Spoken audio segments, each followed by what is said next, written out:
Hoje nós vamos falar sobre, o tema do sermão é antes e depois de dizer sim. Antes e depois de dizer sim. A palavra está em Gênesis, capítulo 2, versículos 24 e 25. Gênesis, capítulo 2, versículos 24 e 25.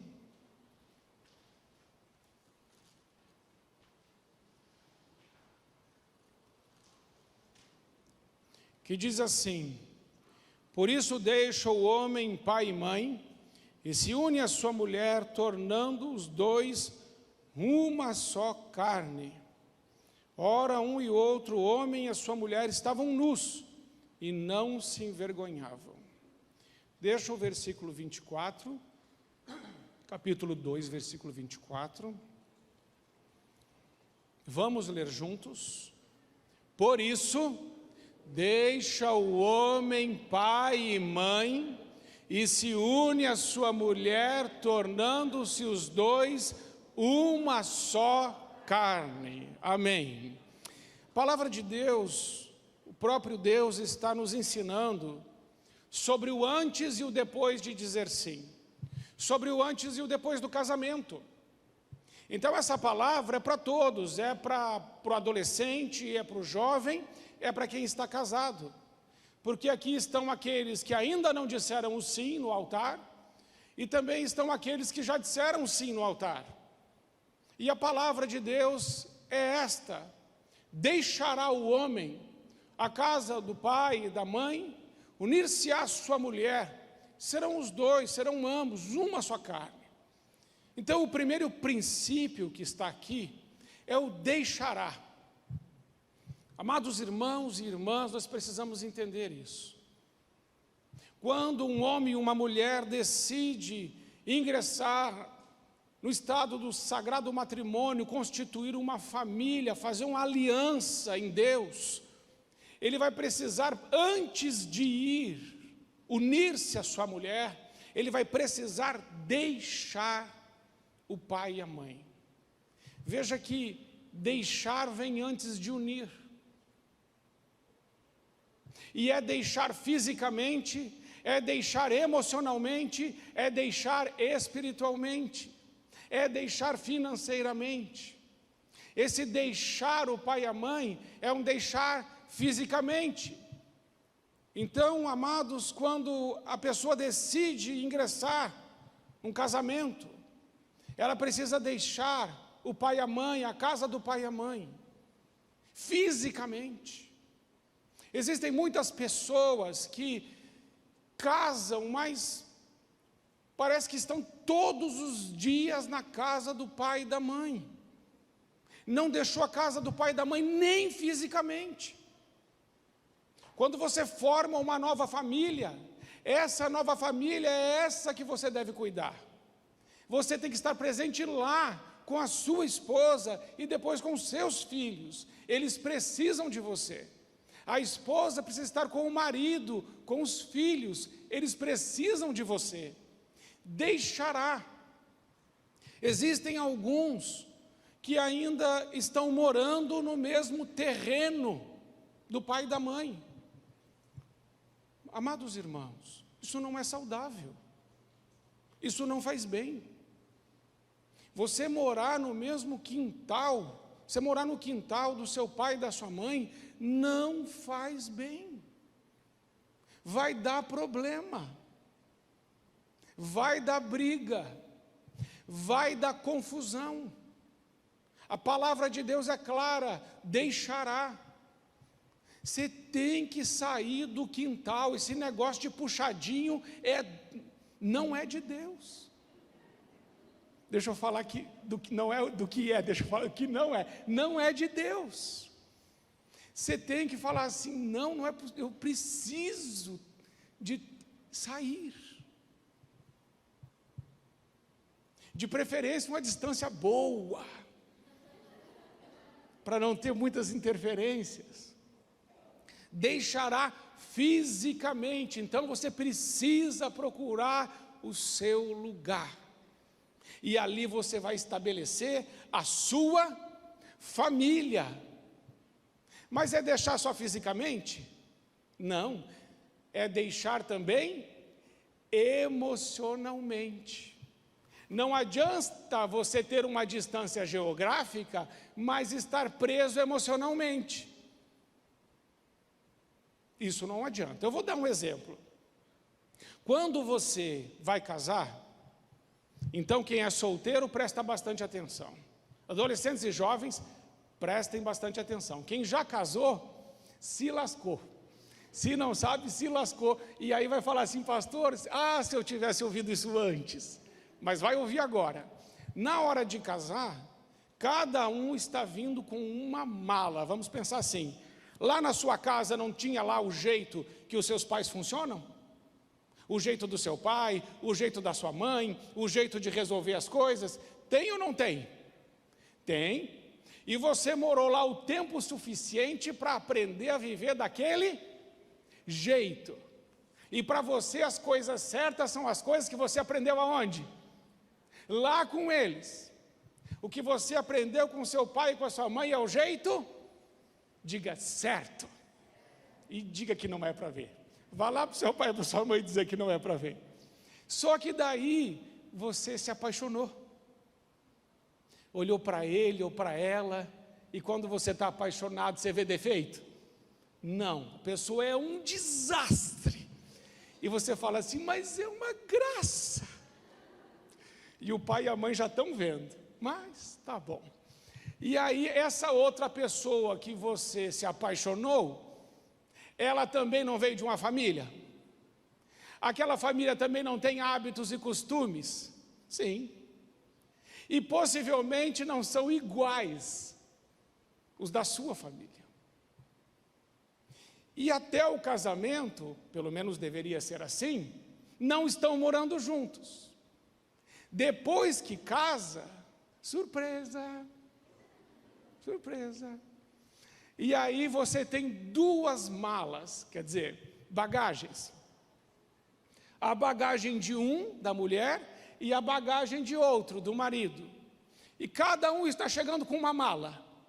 Mas no casamento, os dois vão ter que desfazer as malas, porque os dois vão ter que se tornar somente uma só carne, eles vão ter que se tornar um só. Então, veio a mulher com a mala, e veio o homem com a mala dele, agora os dois vão ter que desmanchar essa mala, para colocar numa terceira mala que é do mesmo tamanho. Você vai ter que abrir mão de algumas coisas para poder ficar tudo numa mala só? Sim, você vai ter que abrir mão de pelo menos de quanto? Metade. Essa conta nunca é justa com as mulheres. Tem o armário dos homens. O homem deve ter umas 2 prateleiras no armário, se ele tiver. E o resto, mas deixa para lá. E aí os dois têm que fazer uma mala só. E isso deveria ser antes de dizer sim, antes. Não dá para ir com aquela mala, com todo aquele negócio, para depois desembrulhar.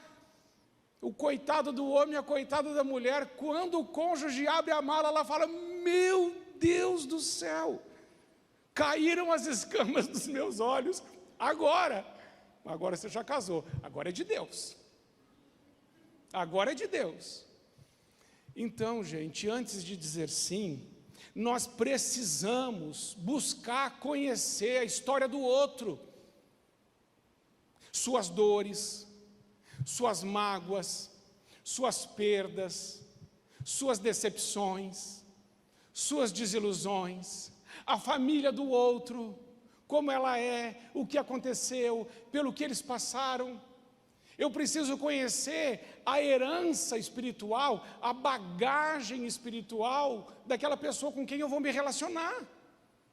Porque se eu não procurar conhecer, conversar e resolver antes, eu vou ser obrigado a conhecer e ter que engolir na marra depois. E aí é terapia, é pastor e a coisa vai longe. Sim ou não?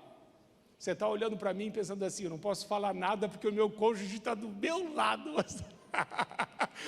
Mas é assim. Por que que muitos casamentos às vezes se estremecem?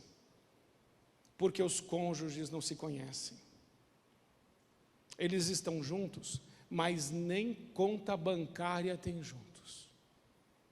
É cada um com a sua conta, porque se der alguma coisa errada eu estou seguro. Como se dinheiro fosse segurança. Deixará o homem, é deixar fisicamente, é deixar emocionalmente. Então você que não casou, que ainda está procurando alguém, nós vamos orar por você, você vai desencalhar. Mas, quando você encontrar esse alguém, você tem que procurar saber da história dessa pessoa. Não para julgá-la, não para criticá-la, não é isso.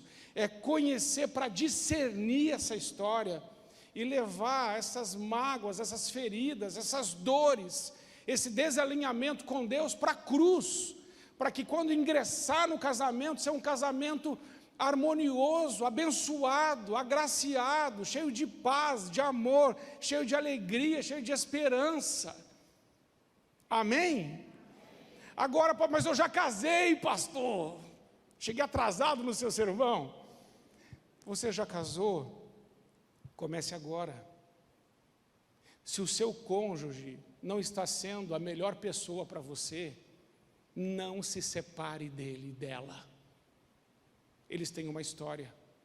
Atrás de um comportamento equivocado, atrás de um comportamento que machuca, tem uma história. Você já procurou saber essa história? Você já parou para conversar sobre a história das pessoas que estão próximas a você, sobretudo do seu cônjuge? Irmãos, a unidade num casamento, deixará o homem a casa do seu pai e da sua mãe, e unir-se à unidade precisa de ter muito esforço. O casamento é a escola do caráter. Quando você entra no casamento, você está sendo matriculado na escola do caráter. Nada aperfeiçoa mais o caráter de um homem e de uma mulher do que o casamento.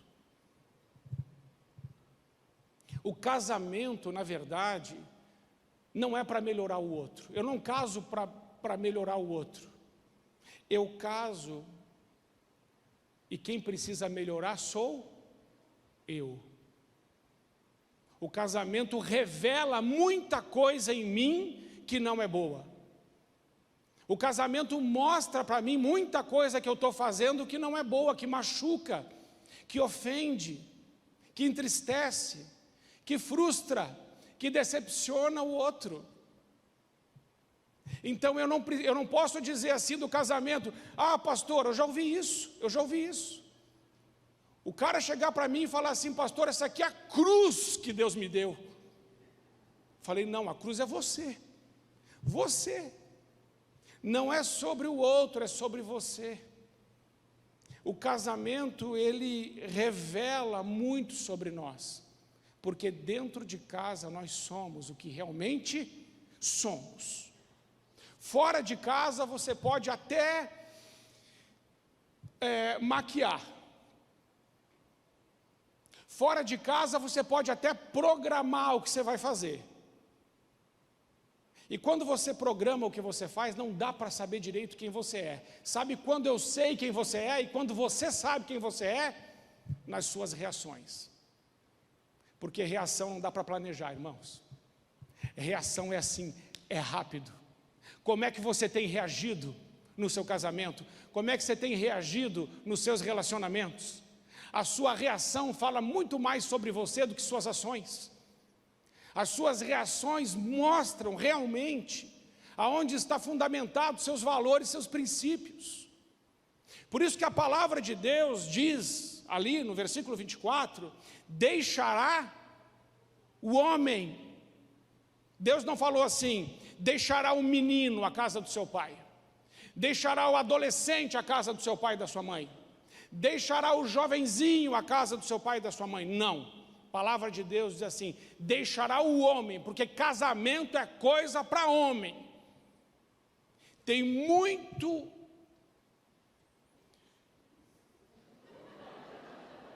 sei que palavra que eu uso, vou pedir ajuda para Márcia. Adultescente. Não sei se você sabia, saiu uma pesquisa aí, já é velha, já está ultrapassada, que os homens estão atingindo a maioridade com 45 anos. Com 45 anos o cara fala assim: nossa, eu acho que a ficha caiu. Cara, agora você já perdeu tudo, já está na terceira família. Meu Deus do céu. É adultescente, não foi homem, ele não deixou a casa do pai e da mãe homem, ele deixou a casa da mãe e do pai adultescente, birrento, bicudo, mimado. Cansa até de falar. Não há quem aguente. É por isso que daí o gabinete pastoral explode. Pastor, eu estou casado com um menino. Falei, pois é. Antes de dizer sim, você deveria ter feito umas perguntas para ele. Mas e agora? Agora é a hora de a gente conversar. Agora é a hora de conhecer a história do outro. Eu conheci, já atendi casos lá em Curitiba, de mulheres que foram abusadas sexualmente pelos pais ou pelos tios. Quando elas eram pequenas, elas foram abusadas pelo vizinho. Várias mulheres conheci assim. Aí elas entraram no casamento e o relacionamento íntimo não ia para frente. Por quê? Porque elas foram abusadas. E para uma mulher que foi abusada, o sexo é nojento. Porque ela foi deformada sexualmente por um agressor. Só que ela casou. E o marido não sabe dessa história, e ele pensa que ela está rejeitando quem? Ele. Mas ela ama ele, mas ela lembra daquilo. E aí ela não consegue se alegrar na intimidade. Se o marido não conhecer a história da mulher, se a mulher não conhecer a história do marido, não haverá como construir essa unidade, unir-se-á. Essa unidade precisa de quebrantamento, precisa de confissão, precisa de transparência. É por isso que o versículo 25, põe o versículo 25. Andavam nus e não tinham vergonha. Gente, existem muitos casais com muitos segredos. Tem adultério, mas não fala. Tem pornografia, mas não fala. Tem lascívia, mas não fala.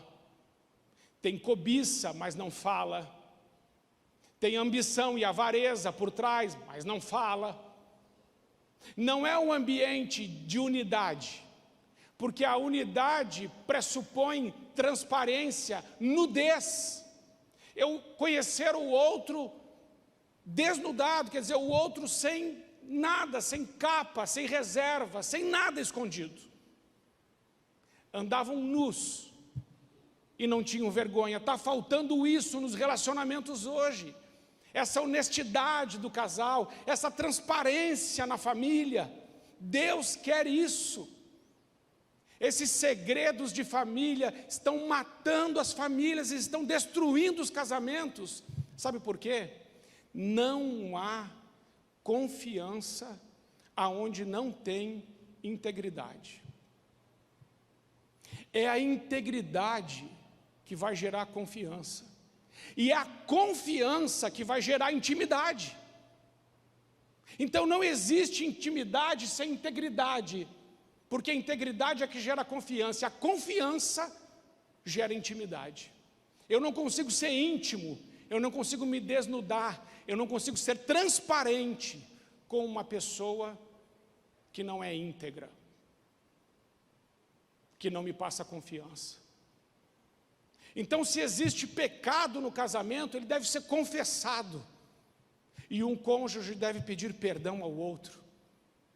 E olhar um nos olhos do outro e dizer assim: nós não vamos nos separar, porque foi Deus que nos uniu.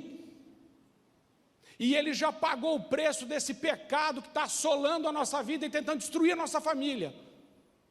E em nome de Jesus, nossa família vai prevalecer.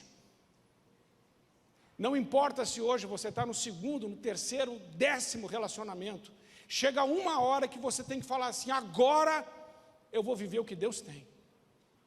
Essa palavra não é para julgar ninguém, e não é para trazer um peso nesse sentido de acusação e de julgamento. Essa palavra é para te trazer uma clareza do que a palavra de Deus diz sobre o casamento, o antes de dizer sim e o depois de dizer sim. Deixará o homem, quem esse homem tem que ser? Este homem precisa ser em primeiro lugar, por isso tem que ser homem, para casar tem que ser homem, porque para casar, em primeiro lugar, ele precisa ser um sacerdote. O sacerdote é aquele que representa o povo diante de Deus, ou seja, o homem que casou, ele representa a sua família diante de Deus.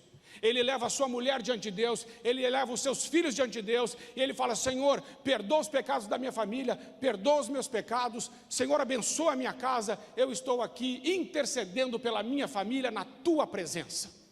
Eu sou o sacerdote dessa casa, eu estou orando pela minha esposa, eu coloco a mão na cabeça da minha esposa, eu oro por ela, eu oro pelos meus filhos, eu abençoo a minha família, eu sou um homem, eu sou um sacerdote. Em segundo lugar, um homem tem que ser um profeta.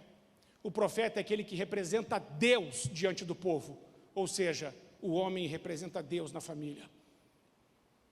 É o homem que diz o que pode e o que não pode, é o homem que diz o que é o que não é o homem que diz se vai ou se fica, é o homem que dá direção.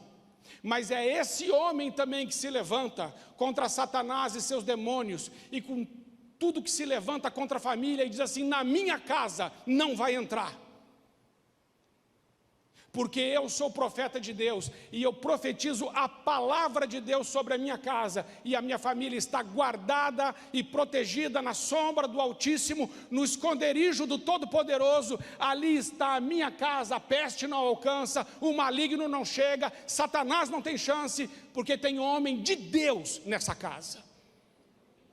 Um homem de Deus, ele é sacerdote.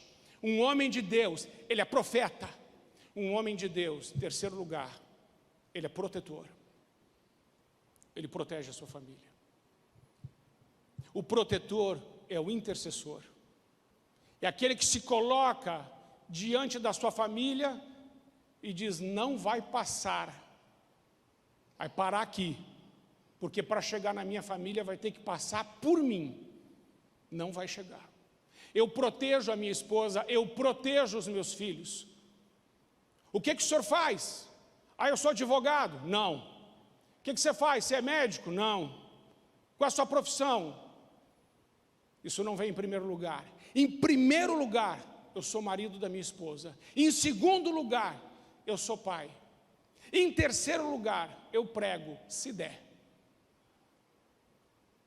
Protetor. Primeiro a família, os filhos, depois o resto. Em quarto lugar, um homem é provedor, ele provê para a sua casa. Ele provê recursos financeiros, ele provê recursos emocionais, ele provê recursos espirituais, ele é o provedor. Mas a mulher também. A mulher, ela representa a pessoa do Espírito Santo dentro de casa. Quem é o Espírito Santo? O Espírito Santo é o nosso advogado, a Bíblia diz. A mulher tem essa função nela, ela tem essa essência nela. A mulher, ela é uma advogada por natureza. Se você for mexer com o filho de qualquer mulher, ela vai defendê-lo como ninguém. Não existe ninguém que defenda melhor que uma mãe. Mesmo em coisas simples. Menino chega a ser feio, dói. A mãe diz assim: que menino lindo! O bichinho nunca vai ter problema de autoestima, porque teve uma advogada do lado dele. Mãe, ela é assim. Ela nutre, ela protege, ela alimenta. Ela tem discernimento de muita coisa que o homem não tem, por isso que complementa.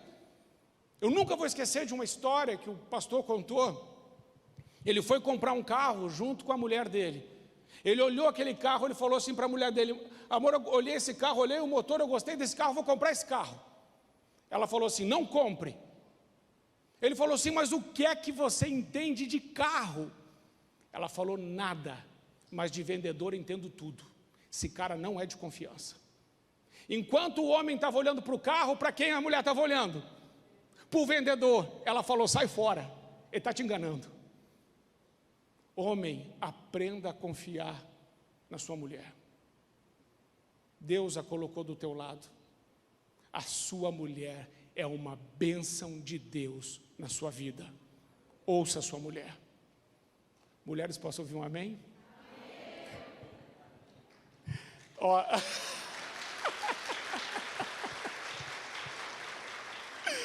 Os homens vão querer me matar depois.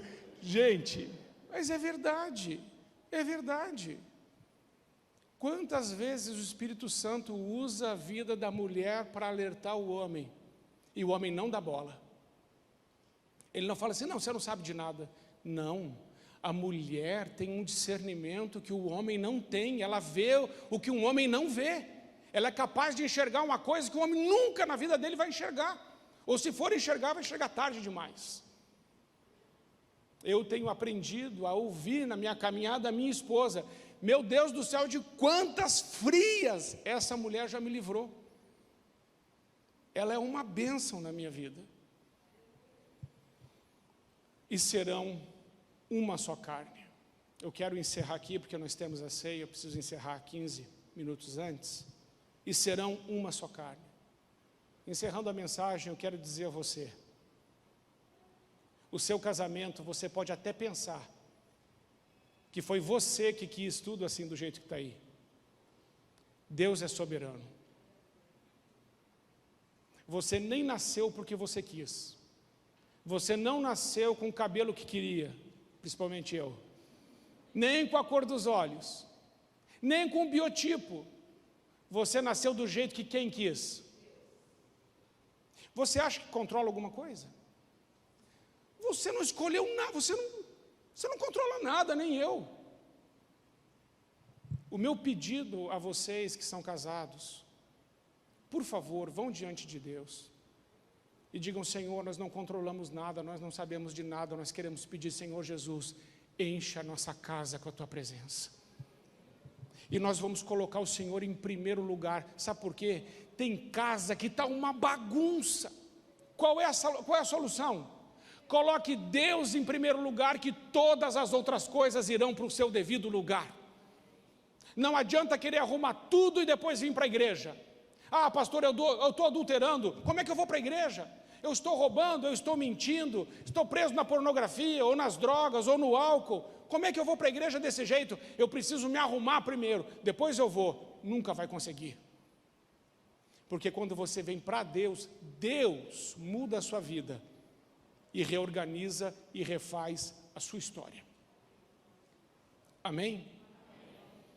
A minha oração, em nome de Jesus, todos os casais estão aqui, em nome de Jesus. Eu não conheço a crise que você vive. Não se separe.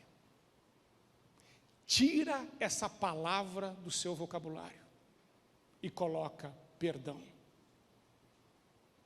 Se você magoou seu cônjuge, peça perdão. Se você não conhece a história do seu cônjuge, fala: amor, vamos marcar um cafezinho nós dois, eu quero te ouvir. Eu quero conhecer a tua história, eu quero entender porque você reage desse jeito, eu quero entender porque você às vezes é tão bravo, ou que você fala coisas tão duras de ouvir. Eu quero entender a tua história. Sabe por quê? Porque nós estamos juntos e nada nesse mundo vai separar a nossa família. Nossos filhos vão continuar com pai, com mãe, com família. E se você já se separou: pastor, mas eu já me separei. Peça para Deus graça, para Ele te dar sabedoria, discernimento, inteligência, para você ir alinhando tudo com a vontade dEle. Amém? E quem não casou, fica esperto. Eu avisei. Depois não vem falar: ah, eu não sabia. Sabia. E tem mais, último conselho: quem não casou, ouve o seu pai e a sua mãe. Ninguém é mais inteligente que seu pai e que sua mãe. E ninguém te ama mais nessa terra do que seu pai e a sua mãe. Ouça eles. Vamos ficar em pé, vamos orar juntos. Gente, passa muito rápido. Nossa, eu queria ter mais tempo. Pai querido, eu quero te agradecer.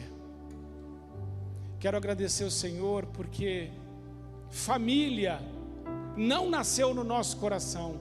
Foi o Senhor quem disse: não é bom que o homem esteja só.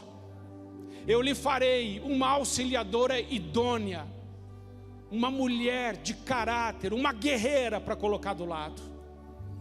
Senhor, eu quero agradecer pela vida da minha esposa. Eu quero agradecer porque o Senhor separou essa mulher para mim, para abençoar a minha vida. E se eu sou um homem muito abençoado, foi porque o Senhor separou uma mulher segundo o teu coração para mim. Mas eu creio, Pai, que cada homem que está aqui, que é casado, tem uma mulher que é uma guerreira e valorosa do seu lado. Eu peço, Pai, em nome de Jesus, que esses homens possam declarar palavras de amor e reconhecimento na vida das suas esposas. E Pai, em nome de Jesus, que os filhos possam ouvir isso, porque não existe filhos mais seguros do que aqueles que veem o pai e a mãe juntos, abraçados, se amando. A segurança de uma família está no amor do pai e da mãe. Senhor, eu peço por todos os solteiros, os jovens, adolescentes que irão casar.